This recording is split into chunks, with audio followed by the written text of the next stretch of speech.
From the studio of NPF. I have with me from India Dr. Jayesh Jayashet and Dr. Harshait for today evening. We have planned an evening to be with the genetic experts from India. We are fortunate to have them with us. Dr. Dr. Jayashet has an accomplished background in scientific research and development. He did his PhD from Bombay University. He has several international accreditation and he is the vice president of the Institute of Fridge at Ahmedabad, India. Dr. Harsh is a PhD from Newcastle University from United Kingdom. He has several laurels and after completing his graduation by drawing inspiration from his parents, instead of staying back at UK, he went back to India. He is very well equipped with modern days technology, newer innovations, newer challenges that the healthcare sector poses and bring to the mankind in present scenario.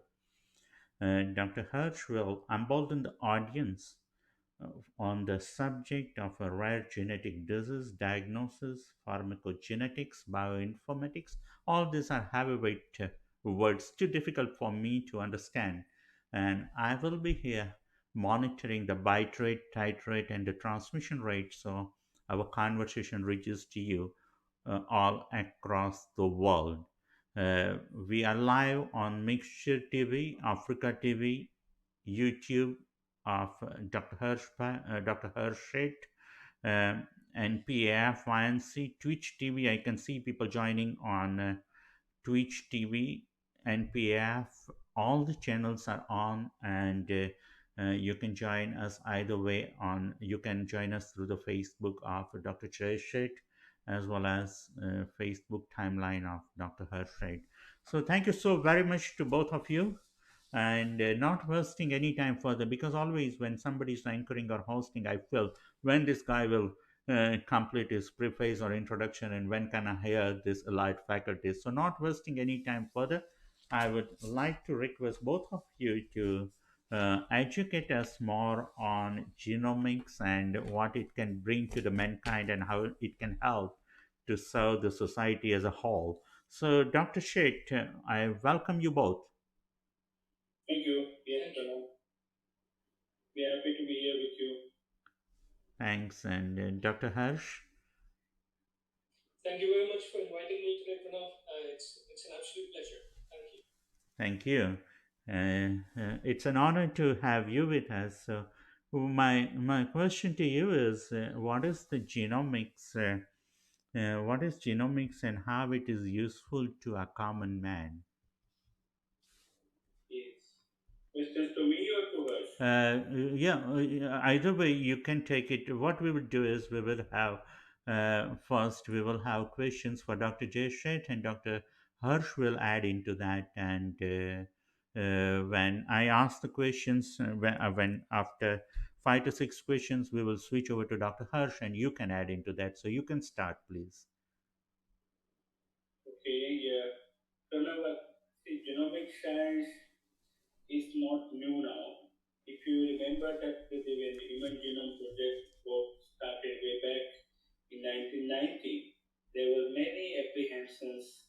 People were not some people were really seeing a good hope, some were not. But it has really helped us to understand how our DNA is made up of. You know that our genome has 3 billion letters. And it's so simple, though it is very complex, because entire code is written by any computer complex language with the three only four letters of the alphabet, A, T, G, C in DNA. And the nature has added those letters. The three letters makes one base, and they are responsible for the protein synthesis in the body. So this way, there are number of proteins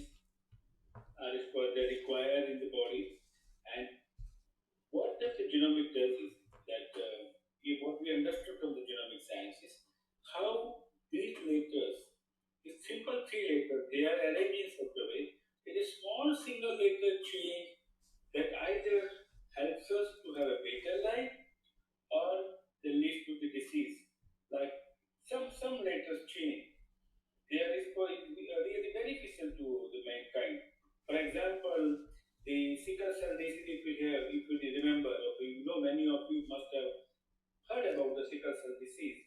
But sickle cell is just one later change in the globin gene, which is responsible for the hemoglobin production.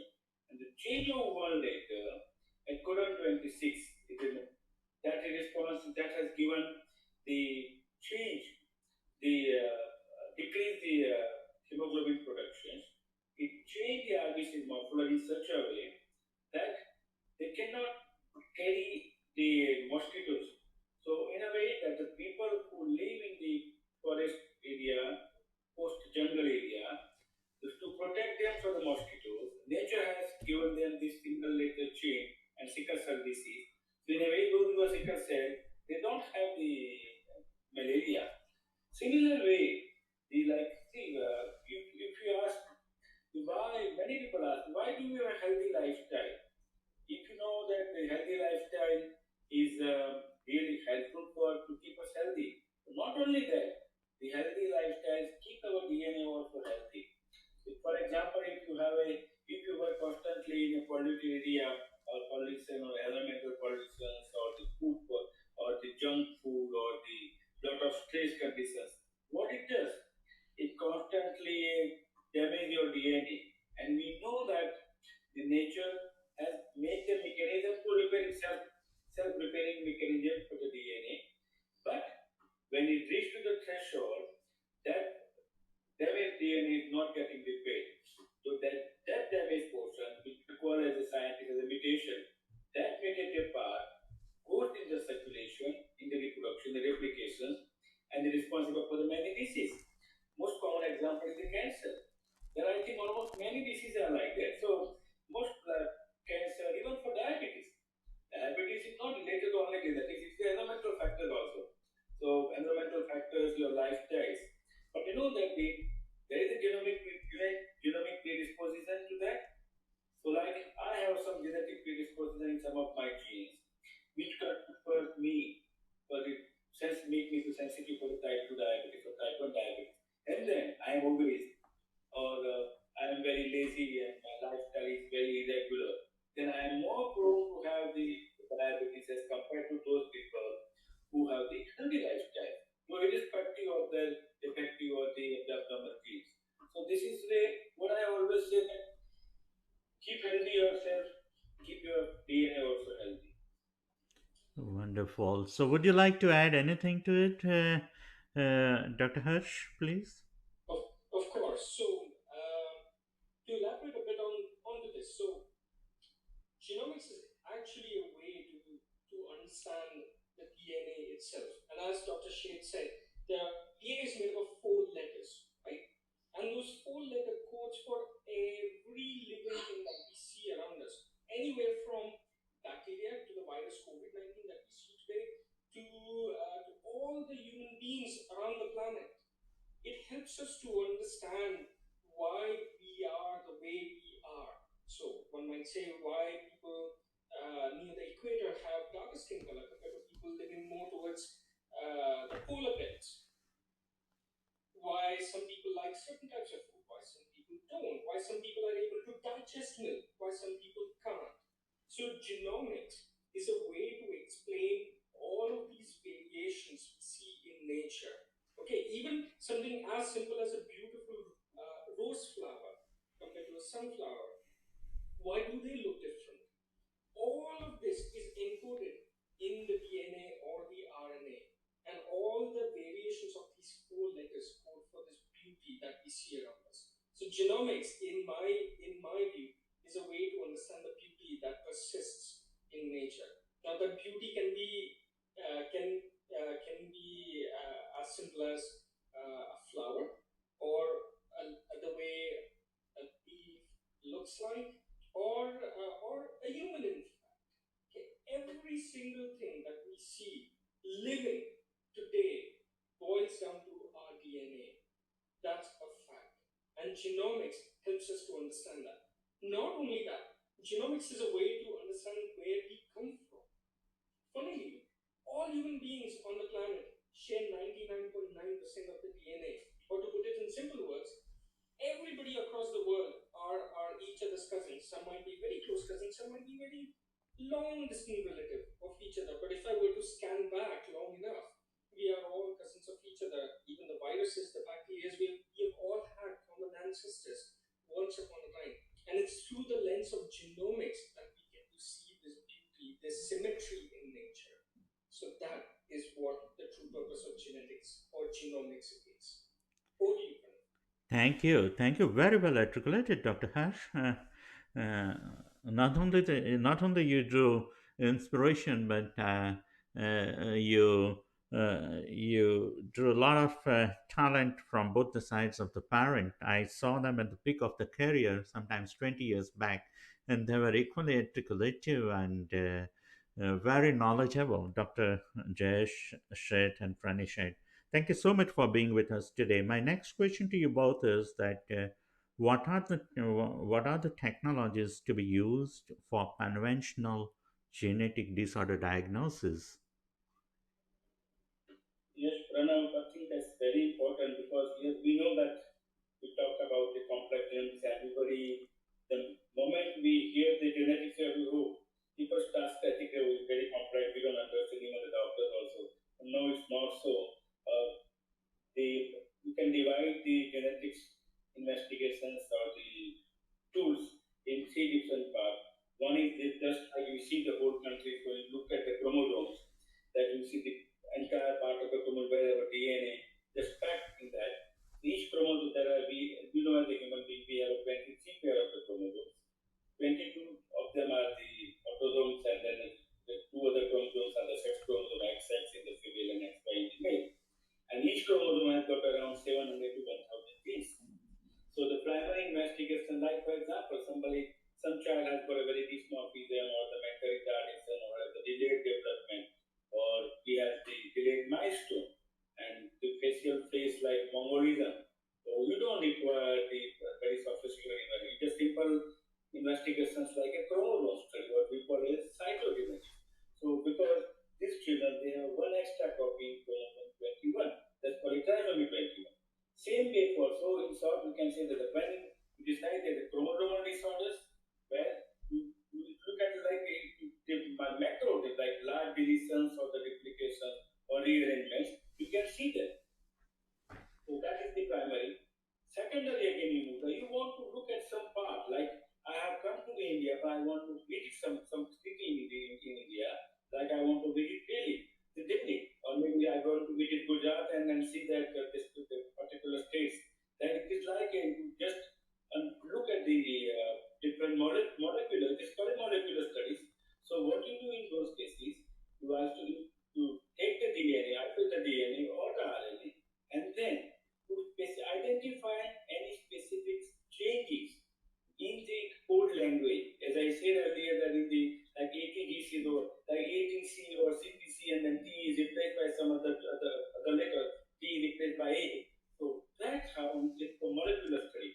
So like for example, is a common example like thalassemia or cardiovascular atrophy, cystic fibrosis. There are working almost every monogenic disorders or even the complex genetic disorders also require the study of the molecular study. So now the molecular study is not confined to only the change of the laters, or there's a different technology like PCR. The PCR is the first technology that polymerase chain reaction, which helps to make the millions of the DNA copies amplify from the small amount of the DNA and then amplify the thousands and millions of copy, and then we look under the specific gel dot or in the UV light, we see the band at specific position. Third part, again in the molecular genomics now, which I think Dr. Hurt would like to discuss because of being a bit of the advanced genomics like NGS and then the next and then the sequence of the single sequence and all that. I would like third part is a biochemical. So what happens whenever there is a change of the later in the body, that change the protein change, which is a proteomics or it's called a metabolic disorder. So metabolic disorders again, you require the different kind of studies. Like metabolic disorders, you divide them in three different parts. One part, the metabolic disorder, like inborn error metabolism, like when the children are born and then they have the excess cry, they vomiting, diarrhea, they failure to thrive. These children, we can say that the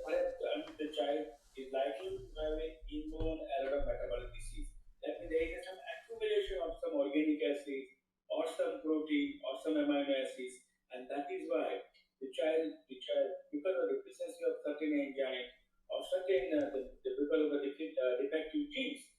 That particular product is not getting break down and it produces the toxicity. So the toxicity can be in form of the organic acids, can be in form of the amino acids, can be in the form of the ammonia, or maybe the other the small molecules of or some of the enzymes. Like for example, if like the body, we have trillions of cells. Those cells they remain healthy. How the cell remain? Does anybody have even thought how we remain healthy? That's how we know that we have a heart, we have a brain, we have a liver, we have a kidney to function. Does anybody has thought that the trillions of cells, whatever the food we take, and those cells who uptake all these nutrients, but there are undegraded material in the body, like proteins, carbohydrates, complex sugars, nucleic acids, all this. Where do they go? Because they go in the cell, and then there are called lysosomes in the cells. Those lysosomes, what they do, they function with the help of the lysosomal enzymes, which are produced in our Golgi apparatus. What they do, the lysosomal enzymes, with the help of the enzymes, the lysosomes will digest the undegraded cellular debris, fat, complex lipids, proteins, carbohydrates, sugars, etc. But what happened? If these lysosomal enzymes are not produced in adequate, or there is some defect in the production because of the genetic mutation or because of the gene which are defective, they are responsible for producing the enzyme. So the lysosomes, they are not able to do the function. As a result, the body will accumulate all kind of this junk material in the cells and that produce the toxicity. Third part is like we can say that like amino acids. We know that we have 22 amino acids are there. Like we have homocysteine. So if we have the defect in the gene that regulate the homocysteine metabolism, we have homocystinuria, and that leads to the mental retardation in the child. So there are ample of examples, and the technology is different. So like from the simple chromosome calotype studies to the PCR studies to the gas chromatography to gas chromatography for metabolic disorder to enzyme studies. But with more advanced technology now being available, so almost I think I can say that around 15 to 16% disease which will remain unidentified. Now we are able to make the diagnosis with the new technology called the generation sequencing. And I'm sure that Dr. Hirsch would like to elaborate on that. Yeah, please. Thank you. So actually, if you want to look at any cell, or if you want to look at genetics overall, there are three aspects. Okay, it used to be taught as central dogma in the field of genetics. Essentially, you have DNA that codes for messenger RNA or mRNA for short, and it's the messenger RNA that codes for proteins, right? So anywhere along those three steps, if an error occurs, the whole system breaks down. The cell can't function properly. So what Dr. Shade just mentioned were the two ends of the central dogma, whereby either you have an issue with the DNA, right? Now the issue can be what we call mutation today, could be a very big one, whereby thousands of letters are missing, or there's an extra copy of them, or a single letter has changed, or they have moved from one place to another. And that can screw up your entire DNA, and the proteins that are made downstream, they're all screwed up. So the cell can't function properly. On the other hand, on the other end, you have proteins, whereby if they were not coded properly, or they don't fold properly, or they don't go where they're supposed to go, or there is something inherently missing in them, they can't function well, and that can lead to disease. The part that's there in the middle, messenger RNA, sometimes that can also have an issue, because the messenger RNA is made up of bits of your genes that actually code for the protein, right? And when a messenger RNA is made, those parts that code for the protein, there's a space in between there. They are called introns. They're kind of like if you were to read a magazine, you're reading all the nice content, and suddenly you see an advertisement. Essentially, they are kind of like an advertisement of your magazine that you just want to flip over, or you want to rip it off, right? So a messenger RNA is essentially your magazine without all the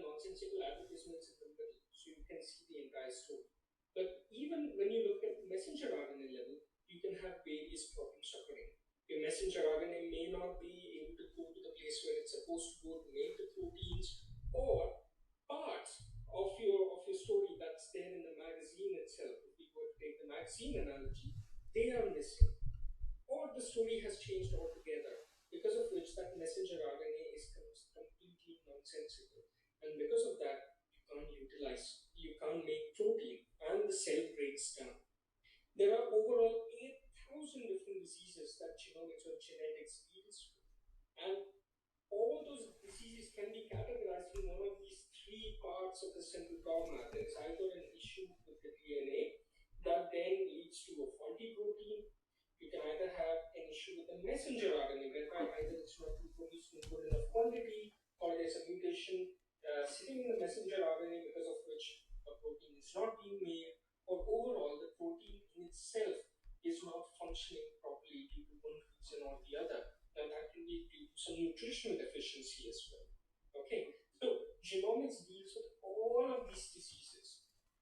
Now, a couple of technologies that Dr. Shade just briefly touched on, right? It goes all the way from looking at DNA in a very broad context or looking at proteins in a very broad context.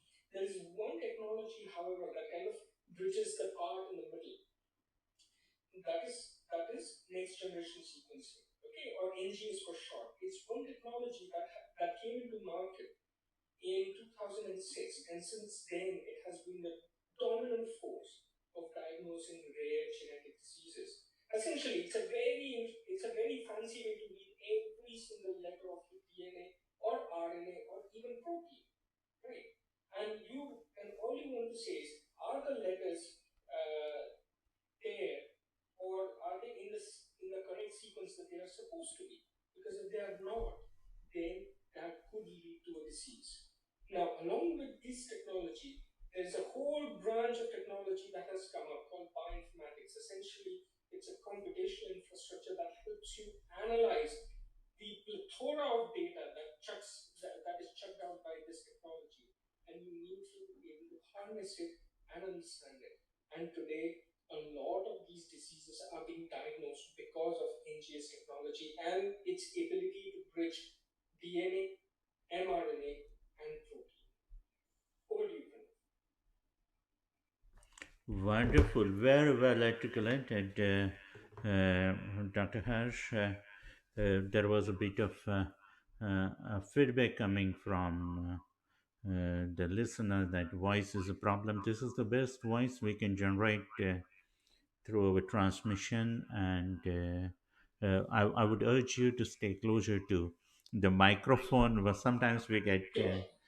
carried away with a notion, and Yeah. rest everything is fine. My next question to you both is, what are the advanced technology in genomics diagnosis? Yes, Pranav, I shared also the advanced technology as Dr. Harsh will touch upon. He did mention about this next generation sequencing. Before that, the new technology also called the array-CGH, or the complete genomic hybridization. Suppose Hmm. by the X-rays, and when you scan your body by the MRI. Same way, I would say that you scan your body for entire your genomic DNA. So whatever your genomic DNA is there, this technology really revolutionized many of the small deletions or the duplications in our DNA or in our genomics, and that is able to solve the many of the micro deletions. As I said earlier, that the macro deletion or the duplications we can identify by the cytogenetic simple karyotyping study, but the micro deletion studies you either identify by the FISH, the technique called as a fluorescence in situ hybridization. But here the notion is you can only have the one probe or two probes, so you can look at the specific region of the DNA whether it is effective or not. But with the array CGA, or the called as a popular as a microarray, where you can take the DNA, just the DNA, make several fragments, maybe lakhs of the fragment, 3 lakhs to 4 lakhs to 7 lakhs to 1 million fragments, and then you just hybridize the normal DNA with that, and then look at the signals of this, and look under the then look in the under the scanner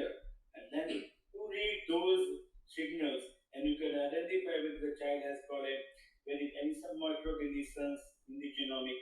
So that is responsible for the, like for example, if you want to look the child with the Prader-Willi and you are not sure the child has got a Prader-Willi or child has got some Dijor syndrome or some other maybe 4P deletions. So then you cannot have to have all different probe by fish technology because they become more expensive and time consuming also. But with the RSCGA technology, you can just identify entire genomic region, look at the whether that genomic is called as a cryptic genomic imbalance that you identify by this technique. Third one is the next generation sequencing, where it came in 2008 and it has almost revolutionized. I can say that whole revolution in the genomic science has come after this technology. You know that the scientists have taken almost about 10 years to have one complete human genome mapping. When the Human Genome Project was initiated, and that too in billions of dollars. Now, just in $1,000 or maybe $2,000, fraction of that money, you can, if you want to know your genome, if you want to know your genomic sequencing, you can look at it, you can identify, and then okay, you look, oh, this is a defective. Oh, I'm more prone for the breast cancer. I'm more prone for diabetes. I'm more prone for the certain the diseases which runs in the family. So that is the it's called as a next generation sequencing. And still the new technology I think is always evolving, like the microsatellite instability. I think Hirsch is working on this, and also the some new technology even in NGS because to make more affordability that is our goal. The institute goal is how we make this technology more affordable because this technique in India costing around 20,000 to 30,000 to 40,000. It's still a lot of money for USA. People in Western countries, this is nothing. It just I think I can say that this cost is almost about half of that cost, or maybe the one third of the cost. But still, it's not affordable because in India the health system is such they are not reimbursable. No government institution will reimburse it, so that people have to pay from their pocket. How to make this technology more cheaper and cheaper? So you are working on it, and I'm sure that Harsh would like to talk on this. So, to try and understand what is actually new, we need to understand what is so old, right? Actually, the field of genetic diagnostics goes all the way up to 1950s, whereby we used to look at big chunks of DNA known as chromosomes. They are essentially really long, stringy forms of DNA that are all coiled together, and you can see big lumps of your DNA either missing or having an extra copy, or they've moved from one chromosome to another. Yeah, our cells are made up of 23 pairs of chromosomes. So if a part of your DNA goes from one chromosome to another, that can also lead to a disease. A common one being Philadelphia chromosome that leads to a type of cancer, right? So we have been using that technology all the way from 1950s. We still use it today. It's one of the frontline genetic tests that we use. Then later came on fluorescent in situ hybridization of fish for short, which Dr. Shade mentioned. Now, then after that came the era of genomics. So this is where you had the ability to look at every single letter of the DNA.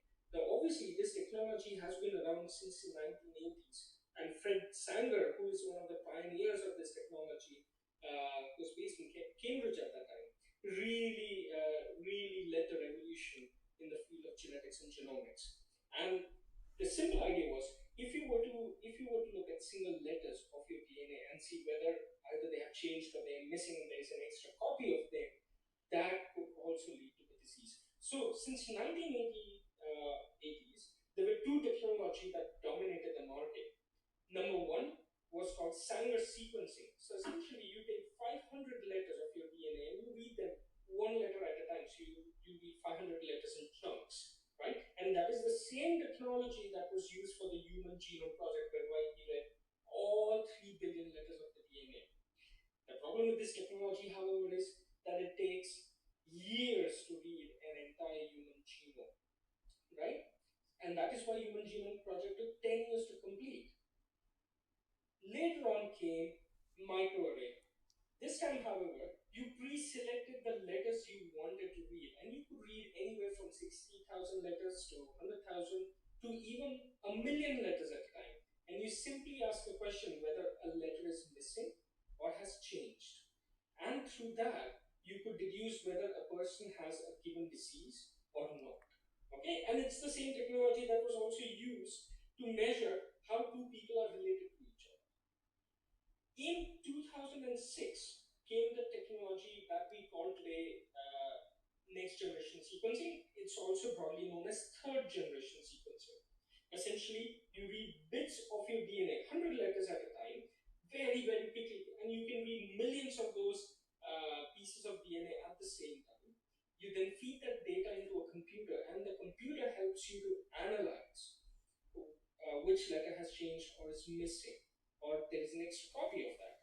And through that, you can deduce whether there is a disease or not, and what type of disease it is.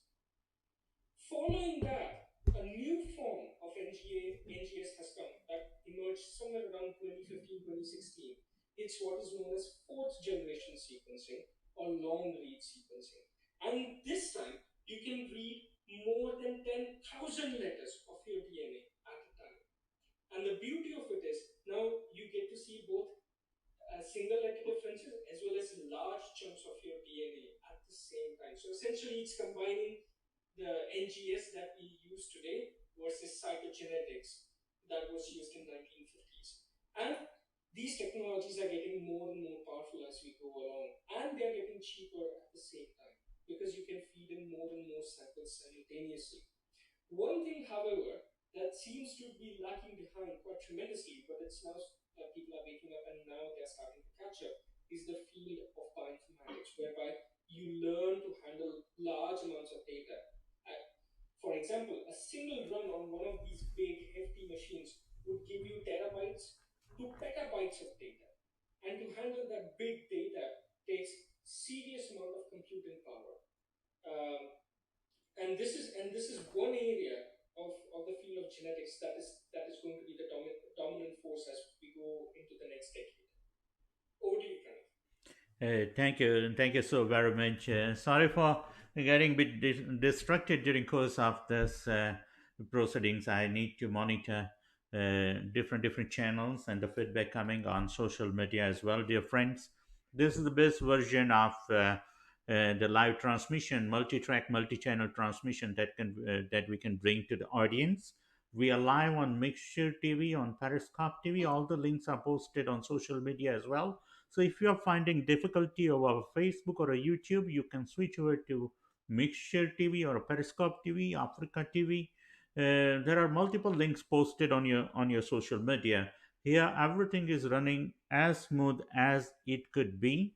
We thank you so much for joining us all over the world. My next question to you both is that what are the conditions where genetic study is required? That's very interesting. I think people wonder why the genetic studies. Earlier we thought yes, the genetic studies is only required when the child has got some anomalies or abnormality. But now I can say that I remember my days in endocrinology when I started in the 1985. People think that why we require this FSH in the male, why require SCG study in the male. So same way people have the same those old simple chromosome studies and just identify some trisomies. But now every complex disease is also you can identify by the genomic studies. So most common one I see that you have a child with delayed development or child has got a very dysmorphic features or child is not able to see properly, child is not able to reach the milestones or child has got like he has got some very like abdominal skeletal or whatever the child is learning. Like at the age of 6 months or 8 months, child start crawling and not making delay. Child is not able to take proper feed or his muscles are weak. So these are the first conditions. So I can say that the pediatric conditions it starts from the day one in the pediatric population in the children with these all features. Second is in the mother, like in the family, those family who really experience with the recurrent like reproductive failure, or they are not able to, or they give the birth to the abnormal child, and they always worry, oh, because you know that nowadays in a nuclear family you have a one abnormal child, you know that how much really the psychological stress to the parents, social stress or the social trauma. So the big family, they run from pillar to post to get the diagnosis. And not only that, they also want to know whether if there is any treatment is there, whether my next child will also will be like this. So these are the conditions like where you require the genetic test. Third is cancer. Earlier we told you cancer is it just because it's because of some abnormal food behavior or some. We don't know that, but now I would say every cancer has some genetic link. So then not only that, the oncology branch, oncogenomic branch is the most rewarding branch that has grown up. So not only the diagnosis, there's simple diagnosis like leukemia, where 90%, more than 90% cases they have the gene in the chromosome 9 and 22 translocation called the Philadelphia chromosome. But same way like for coronary cancers or many of the like the familial cancers that you diagnose and your therapy also based on the which genes are involved, how they are mutated. So right from diagnosis to therapeutics, you are able to make it. Third one is again the fourth one is the neurological. At the neurology branch, they like you see the adult with the ataxia or they having a difficulty. I am normal up to like you are normal up to 50 years, and then suddenly I start not finding difficulty in walking, or my muscles are twitching, or my muscles are not there is no coordination. There is a loss of cognition. So it's called a neurogenetic. So there are many of the adult onset neurogenetic disorders where you require the genetic studies. Look for the orthopedic point of view, like if you are a pediatric orthopedic or if you are adult orthopedic.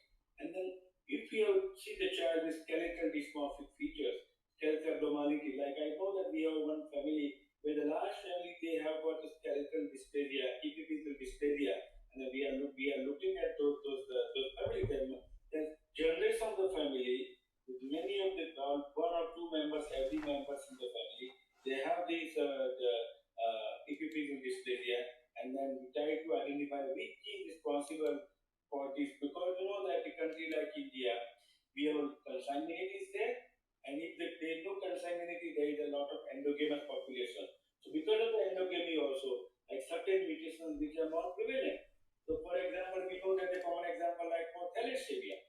Thalassemia is more common in the certain population like Thakkar, Lohana, and Sindhis and other populations because and then there is a lot of endogamous. So like if one person is a carrier and then they marry to the person who is also a carrier, their child will also have this thalassemia. They have a more almost 1/4 or 25% risk of having the same thalassemia major in the child. So same way many genetic disorders are familiar and these are the conditions like all hereditary or monogenic disorders wherever you think you require the genetic studies.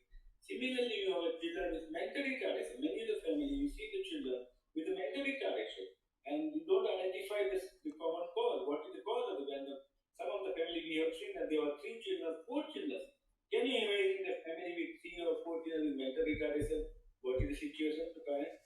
I think only the people who handle those or the doctor who attend those cases, they only understand how difficult it is because there is no specific cure for it, and then to live with those children, and they are not life threatening also.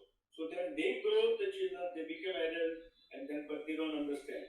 They don't have a speech or they become very aggressive. They have no cognition.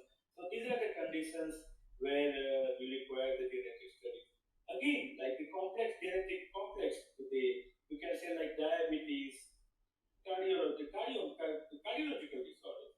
I do have the what we can say that the type 1 diabetes or type 2 diabetes. Many of though we are not able to identify the specific genes, but there are the susceptibility of the genes are known for type 2 diabetes. But type 1 is purely, I mean, most of the type 1 are genetic origin.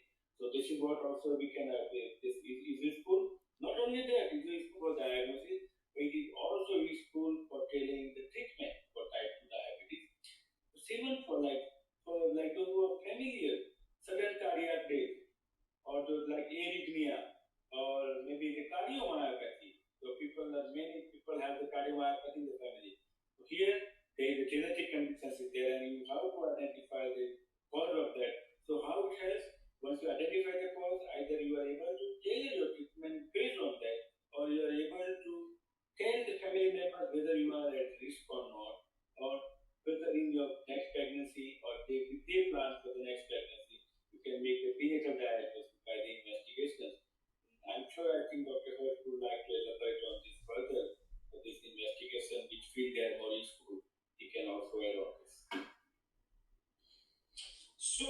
think a lot of it is already covered, but just to summarize it very quickly, the critical thing is earlier you would have a disease and then you would carry out a diagnosis. That was the paradigm.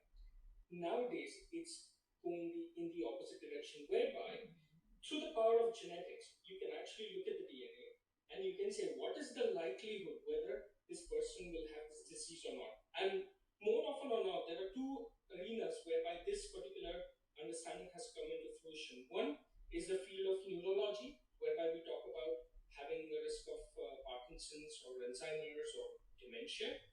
The other field, of course, is cancer, whereby if there is a family history of cancer, you can try and identify why that is the case, and through that, you can actually identify whether this person is also at risk of having cancer. One of the most wonderful example of that is Angelina Jolie. She actually had mutation in BRCA1 gene, which predisposed her to getting breast cancer down the line. She actually had an 80% increase in risk of breast cancer because of this.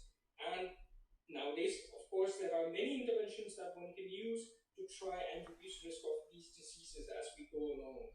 Um, a common one that actually we practice in our day-to-day routine is a disease known as Lynch syndrome, whereby if you have this disease, you are at around 50% increased risk of having either colorectal cancer or cancer of the womb or ovarian cancer and many other cancers.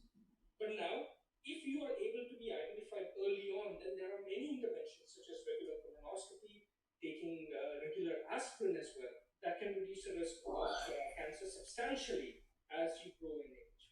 So, the power of genetics is not only in diagnosing a person who already is afflicted with a disease, but it also has a power to identify whether a person will likely end up with a disease as he or she grows old. And if that is the case, it also gives you the power to now intervene and try and reduce that risk of disease from occurring in the first place. Over to you, Pranav. Thank you. It's like an uninterrupted flow of conversation. People are really enjoying. We are getting a lot of positive feedback, intellectual feedback from different social media.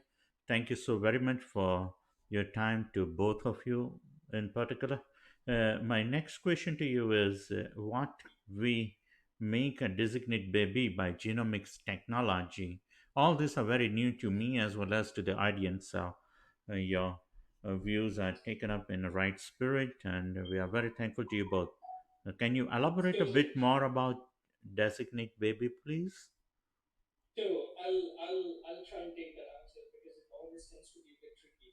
So the idea of designer baby has been prevalent since the time of a term that came into being known as eugenics, whereby you try and selectively focus on the traits or those characteristics that you like a lot. So, for example, white skin.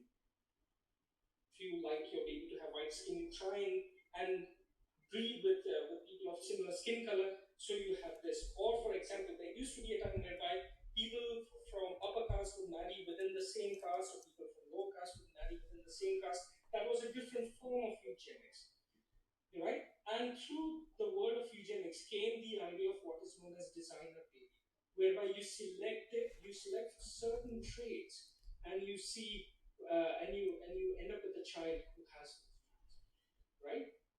But actually, it's not as simple as it sounds. And there are two reasons for that. Number one, it's actually ethically wrong to do so, right? And the second reason is to engineer or manufacture your DNA in such a way is excruciatingly painful and can actually lead to a lot of issues on the line. One of the critical examples that came to be in this arena was a very recent example that came last year of a person from China who tried to correct a part of the DNA so that two babies would not have risk of AIDS going in their life. But actually, we don't know whether those modifications would ever come to fruition. We don't know how effective they would be. We don't know whether in the modification process other things got modified because of which those babies might end up with a different sort of disease, right? So actually, the concept of designer babies, as we think of it, is all pie in the sky sort of thing. For it to come to fruition, there there are so many hurdles to go through, and actually, it would be highly challenging and immoral, and possibly even unethical to do so. Hmm. Yeah. Yeah. Thank you. Dr. Jayesh, would you like to add? I would like to add on this now, Pranav. Yes, what Harsh has said is that's right that everybody wants that my child should be healthy, should be very intelligent, should be like Einstein. But I always say that the fetalhood environment and adulthood disease. So the parents, like the father gives one DNA copy to the child, mother gives one DNA copy to the child, but there's a genomic imprinting. I would say that the genomic influence, which is programmed that by the mother in the mother womb, that get influenced by the mother thoughts, mother's behavior, mother disease. So for there are enough studies have been done even in Stanford University and many other parts that when during the pregnancy, mother has a schizophrenia, a mother is in depression, a mother is aggressive, mother is obese, or mother has a diabetes, her child when become adult, he has a similar problem when he become the adult. So it's said in the sense, so in the sense that when your programming, journey programming starts right in the mother's womb. So I always say that if you want to have a healthy child, have a designer baby, keep the mother's health, mother very happy, not only physically but mentally, because it is the mother's thought, mother's conditions, outer conditions, inner conditions that also play a major role in the child growth, in the child development. And that again is a major contributor for the national growth also. So if the today's child is healthy, the mother is happy, the child will be healthy and happy. So as the country also, because they will have a better children who will have better adults, who will have better national contributions. So nutritionally, the mothers will be healthy, mentally, mother should be very healthy. Emotionally, also should be very healthy when the mother is pregnant, not during the pregnancy, right throughout the pregnancy course. Second is, we always wonder that, okay, some people do argue. And even I know that the many other people, they still think that genetic disease you can't cure, but no, now that concept is gone. The many genetic diseases now we are able to cure them. No doubt the therapy is expensive for some of the disease. The many metabolic disease, like for simple phenylketonuria, which leads to the child with mental retardations, if you give a sick child to identify the disease much earlier in the when the child is a few months old, give a phenylalanine free diet, child will be as good as like totally normal. That it's very less expensive. Same way, many of the organic acid disorders, you just simple dietary treatment or dietary supplementation, they help. But some of the diseases like the storage disorders or like a child has a cystic fibrosis or different muscular dystrophy or spinal muscular atrophy. There are a therapy available, like for DMD, there's called a therapy called the exon-skipping therapy. They are expensive, but it's available, and I am sure with the time course, the way the genetic diagnosis was expensive in early 2000, now it become less and affordable, more and more affordable. Same way for the therapy also, I can see that the therapy also going to be able, when more and more the children or the more and more business available for the treatment, more advancement occurs in the technology, we'll have the therapy available for the many genetic diseases. So designer baby is a one thought, yes, that's good. But it's not only that we as a scientist can make that. We can only make a good baby, or maybe like you can see that of the dolly seed, or maybe the China has made some, the country has made some designer baby, or the, but it's not ethical. It's unethical also. As a geneticist, I always say that try to understand the nature rather than fight with the nature. Understand it. Love nature, nature will love you. So whatever you want to do, you want to manipulate the genomic. Many people say that the CRISPR technology will definitely no, will be able to just CRISPR technology will cut the DNA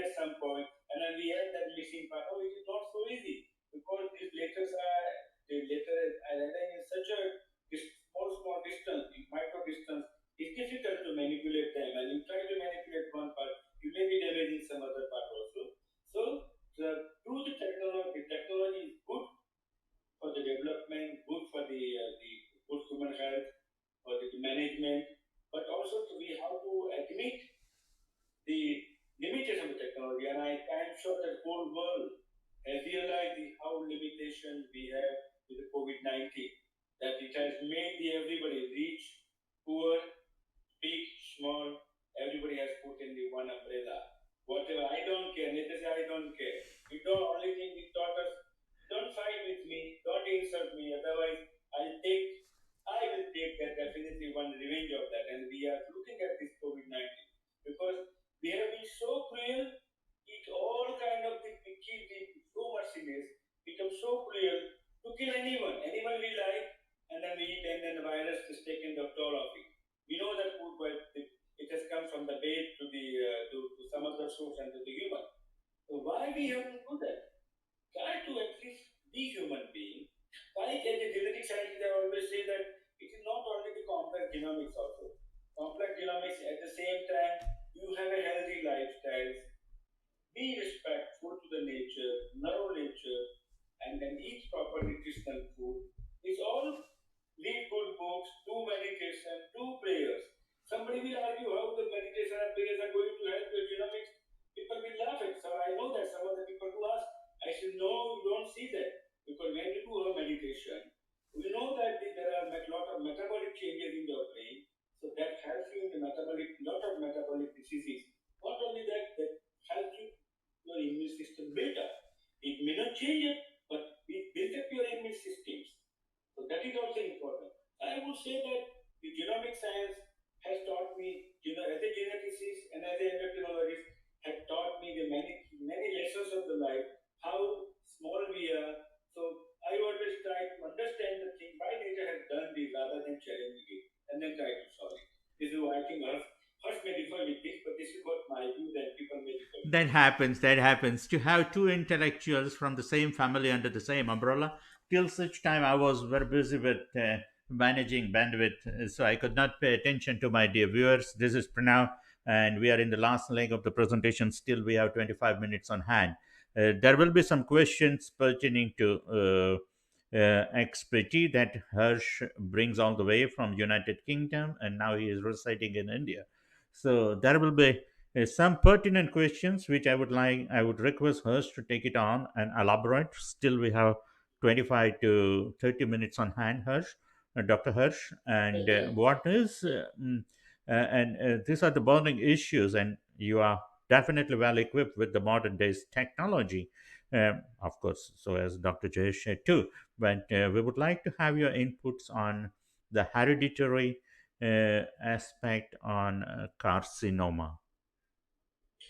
Right. So, if you think about it, there are three broad ways in which cancer can occur. The first way is whereby some sort of an environmental exposure has occurred. So that may be sitting out in the sun for too long, so you end up with skin cancer because your DNA can't take UV light for too long. It will end up with a mutation. It could be drinking alcohol for too long, cigarette smoking, excessive red meat consumption, tobacco chewing, and many such insults can create DNA damage through which cancer can occur. Right. The second way is you have lived a very healthy life, you have done everything correctly, but just by chance in one of your cells, a mutation occurred due to which that cell turned into cancer and started multiplying very quickly. The third way, however, tends to be that cancer runs in families, right? And that occurs because the DNA that you have inherited from one of your parents actually has a little fault in it. And that fault now resides in all the cells of your body. And due to that, you are at risk of having cancer throughout your life.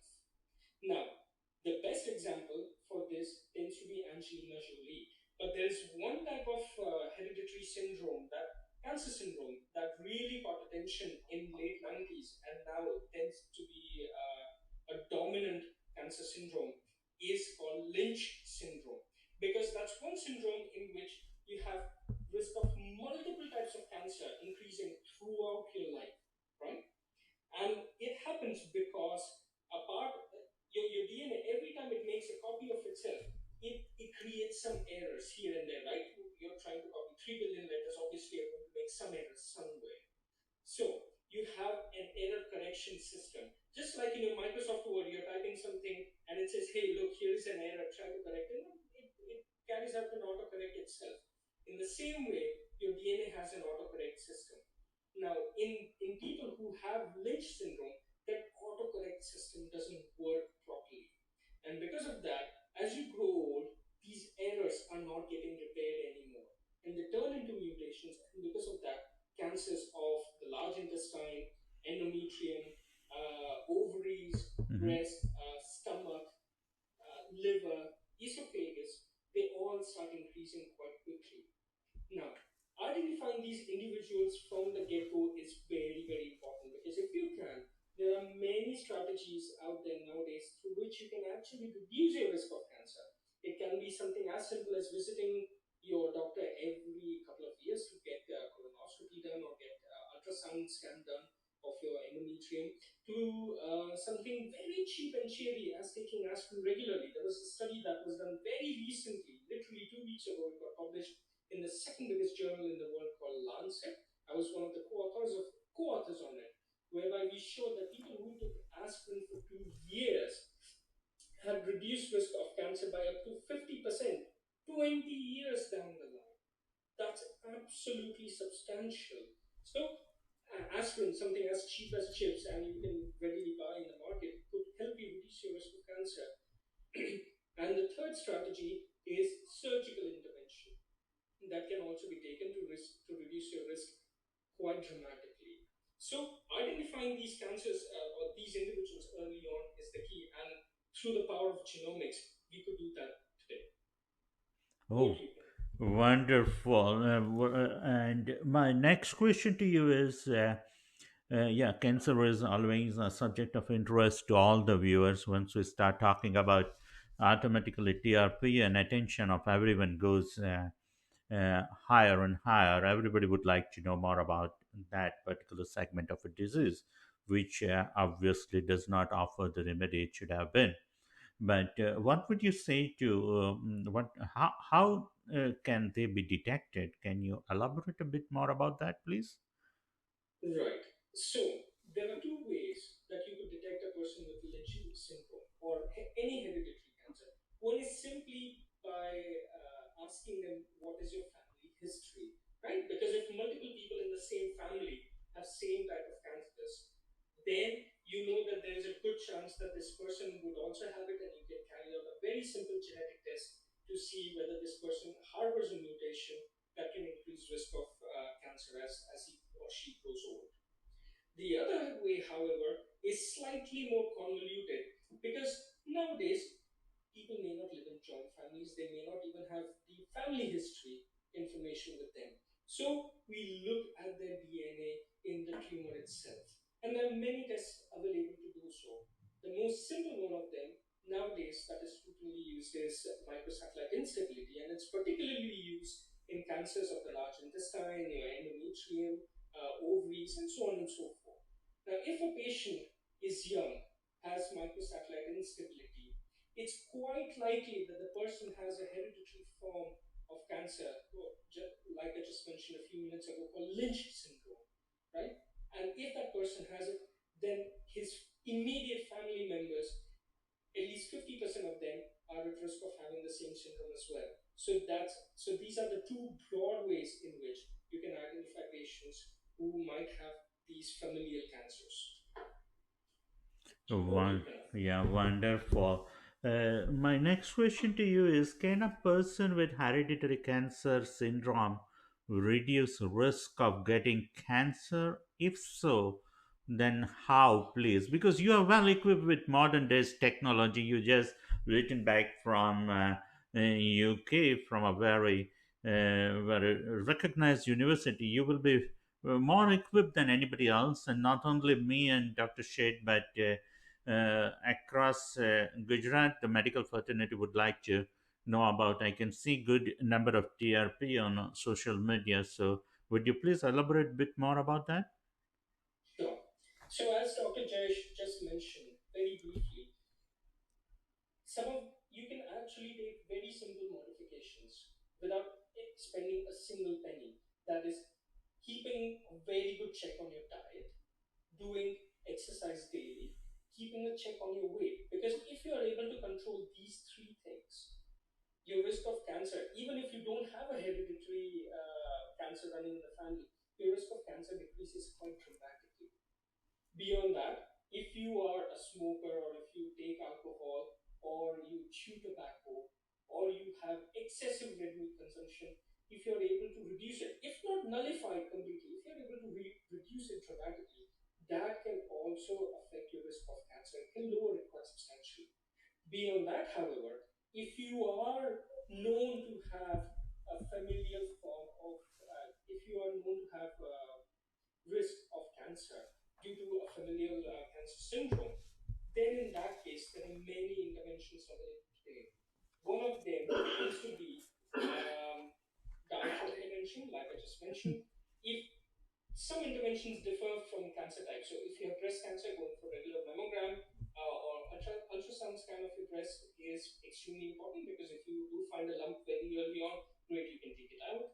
Um, you can even go for a surgical intervention in those cases, whereby you can then do a breast reconstruction surgery. If you have risk of colorectal cancer, so you can go for regular colonoscopy. So if you find small lumps in your bowel, you can snip them off, and that would reduce your risk of cancer. Or you can go for panproctocolectomy, whereby you remove your entire bowel altogether, and your risk of colorectal cancer goes away. If you are at risk of endometrial cancer, so nowadays there are various forms of scans that one can perform to see if there is even a small lump present there. Because if so, again, that can be removed. Regardless of familial cancers, for routine cancers that have occurred sporadically, one of the most common ones that occur in India is cervical cancer. It actually is one of the top three cancers that occur in India, and that's due to HPV infection. In majority of the cases, you have human papillomavirus that has infected that person, and due to that, the risk of cervical cancer has increased dramatically. So actually, going for a vaginal swab very early on in the life can reduce your risk by knowing whether you are infected with HPV, and if you are, then you can be given treatment accordingly, and hence your risk of cervical cancer can go down. So nowadays, there are many things one can do, but the simplest thing you can do is keep a check on your diet, your weight, and your exercise, and that will go a long way. Wonderful, wonderful. Very well articulated and explained, Dr. Harsh. My second last question to you. We are in the last leg of our presentation. How genomics help in disease prevention from your perspective? So again, there are two ways to look at it. One, as Dr. Jayesh mentioned, if you are able to carry out testing prenatally, that is when the child is inside the womb in itself, you can test whether the child will end up with the disease as he grows old or not. That's one particular way to identify disease. The other way is that's particularly pertinent in cases like Alzheimer's, your Parkinson's, dementia, cancers, and so on and so forth. If you know you are at risk of these diseases as you go along, then basic lifestyle modifications can go a long, long way. For example, if you are at risk of a neurological disease like Alzheimer's or Parkinson's, then as Dr. Sheikh mentioned, doing meditation, doing yoga, doing your prayers can help you a long, long way. It won't nullify the risk of the disease altogether, but at least it would reduce it quite substantially. If you're at risk of cancer, again, your basic lifestyle modifications could be extremely helpful. But again, it's worth speaking with your doctor as you go along, because there are several drugs available nowadays that can help you prevent these diseases from occurring in the first place. Over to you, Kenneth. Thank you. And my last question of the day today, of course, there could be many more. The way a flow of conversation is going on, there are more than 15 shares on Facebook. On my timeline, 7 shares. Your timeline, several shares. Total 15 shares. All the timelines are bringing traffic, and viewers are patiently listening this conversation. That makes it very, very interesting. So nice of you to both of so nice of both of you for giving this time today. And my question to you is, what new technologies are emerging in the field of genomics, and how is it helping clinicians in day to day life? So that's quite an interesting one because we touched upon it quite a lot during our earlier conversation. So there are many technologies now that are available depending upon the question you're asking. If your question is, do I have a disease? And depending upon what type of disease it is, you could go for something as simple as cardiotype. You could go for fish on microarray or next generation sequencing, that is your third generation sequencing. And all of these technologies have their strengths and their demerits. And together they can help you answer your question. So, if these technologies, obviously they have their inherent limitations and they're still unable to answer a good proportion of the diseases that are occurring in the population today. And new technologies, especially what is known as transcriptome sequencing, whereby you look at specific mRNAs in a cell. You have what is known as single cell genomics. You have long read sequencing. You have hardcore, complicated computation technologies that are also coming in, which are revisiting old data, and they are then able to diagnose diseases through that. So all of these technologies are now coming in hard and fast, and they're changing the landscape of healthcare quite tremendously.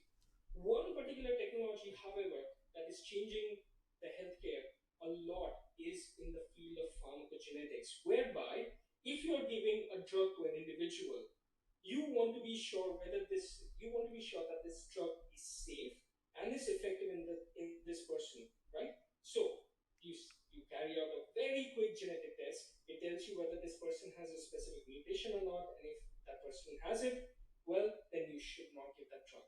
Okay? And this technology is particularly used in the field of oncology, in the field of hematology, especially with the drug called warfarin, which is one of the topmost prescribed drug in the world. It's now slowly starting to come in the field of neurology as well.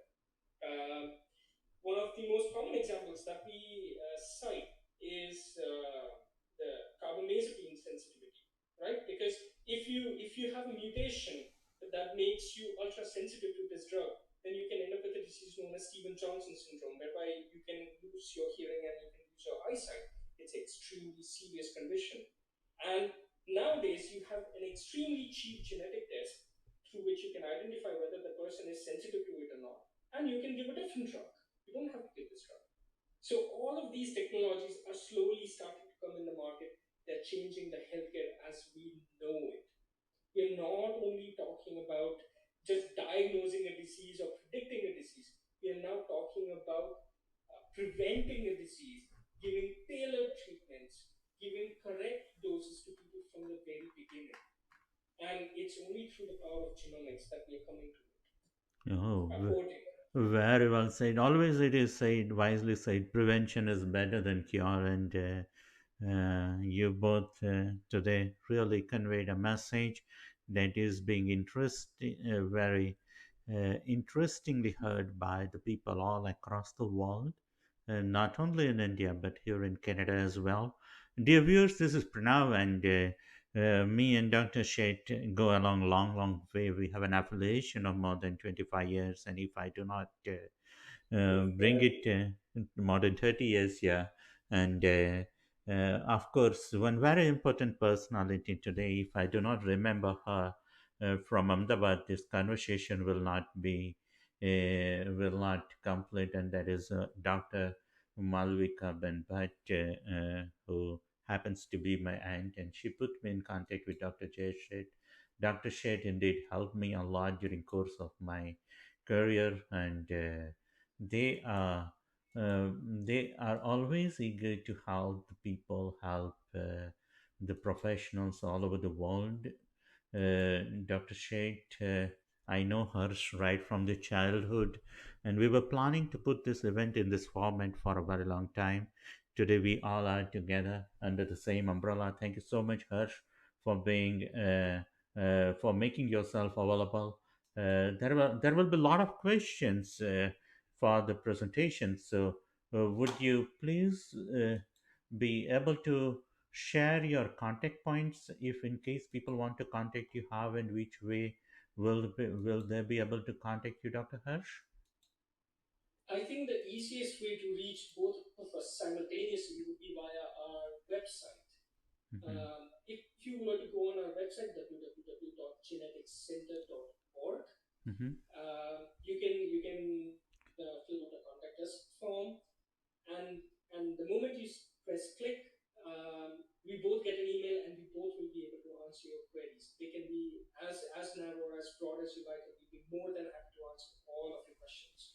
Wonderful. And Dr. Jayashat, you are on the screen. What will be your way of, what would be your advice to the people, those who are watching this program live, if they want to get in touch with you or they want to have one-to-one meeting with you? What would you advise to them? I think the message is just the genomic science has revolutionized the whole branch of medicine. And it is not only now. I remember now when my meeting with Dr. Kalam in 2014, when I said about the genetics, is human genetics, why are you working in human genetics? Why are you not working in plant genetics? So there is no cure for the genetic disorders. And then we had a lot of conversation and exchange of some paper. I say, no, many genetic disorders, they can be cured by simple dietary management, or some require some complex mechanism. So my message is the genomic science is not only confined to the diagnosis, the prevention also, as Dr. Hershey, many of them, the treatment, even you can tailor the treatment, the precision medicines or the personalized medicines, which is now started now in the urban areas. But my aim is the science advancement has to reach to the poor people. So how we can reach to the poor people with an affordability, that is, I think we have to work as a scientist that make this technology more and more affordable. And once you diagnose, don't stop there, but help the families how to make the treatment affordable. And that is what I think my message is. And the last is stay healthy, stay happy, stay healthy, that keeps your DNA healthy. And once your DNA healthy, you are going to remain happy, or happy and healthy both. So Wonderful. My dear thank you so viewers, much for that. dear viewers, uh, are, I would like to get you a couple of minutes. We are operating here with the Iridium technology from Canada. We are multi-track, multi-channel, multi-centric transmission facility operating out of Canada. We are an incorporated enterprise, and we encourage every individual to fill out the form on the website, subject to the availability of sponsorships slot and spectrum. We will revert back to you. We were planning for this program for a very long time. We are not a webinar company. We are transmission facility. At this point in time, we do acknowledge the Institute of Human Genetics, Region Biocorp, Advaita Yoga, Cognite Consulting Firm, Nucleon CRO Company, and our all-time sponsor, Mudil Pharmaceutical, for supporting airtime to make it happen. I thank once again Dr. Jay Shet and Dr. Dr. Harshit for making it possible. And thank you so much, Dr. Jay Shet. Uh, one Thank you, second, Pranav. one Thank you. second, Thank one you so second, much. one Giving second, one second, opportunity Jay to Harsh. for One the second, you are on the answer that screen. is helpful to the people also at large. Harsh, you are on the screen. Your message before we close the proceedings of the day. Um, my message would be very simple. If you ever encounter any disease in life, don't be disheartened. There are many things that can be done today through the power of genomics. I think we are seeing the power of genomics in the field of COVID-19 right now. All the new vaccines that are coming through are through the power of that.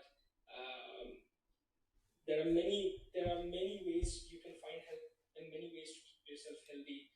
But as usual, Check short of the basics. Your food, your stress, and your body. Keep them healthy, and you'll be absolutely fine.